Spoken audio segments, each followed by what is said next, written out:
তারকেশ্বর থানার পক্ষ থেকে সেভ ড্রাইভ সেভ লাইফ কর্মসূচি অনুষ্ঠিত হলো তারকেশ্বরে। এদিন তারকেশ্বর থানার উদ্যোগে তারকেশ্বরে নাগরিক এবং পথ চলতি গাড়ি চালকদের সচেতনতার র্যালি বের করা হয়। উপস্থিত ছিলেন তারকেশ্বর থানার ভারপ্রাপ্ত ওসি সুব্রত সাধু, থানার অন্যান্য আধিকারিক এবং সিভিক ভলেন্টিয়ার। রাস্তায় পথ চলতি মানুষকে সচেতন করা হয় এবং বাইক চালকদের হেলমেট পরে গাড়ি চালানোর আবেদন করা হয়। হুগলি থেকে সমীর দাসের report, Janata TV World. Save drive save লাইফের উপর বিশেষ র্যালি চলছে। এই র্যালির একটাই উদ্দেশ্য, কত দুর্ঘটনা থেকে নিজে বাঁচুন এবং নিজের পরিবারকে বাঁচান। তাই বাইক চালায় হেলমেট আরোই থাকবেন, তাকেও হেলমেট পরান, নিজের পরিবারকে বাঁচান।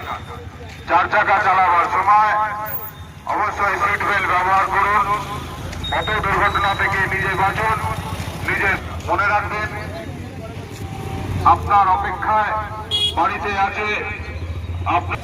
তাই কোন রকম মদ্যপ অবস্থায় গাড়ি চালাবেন না, এতে কত দুর্ঘটনা হওয়ার সম্ভাবনা থাকে।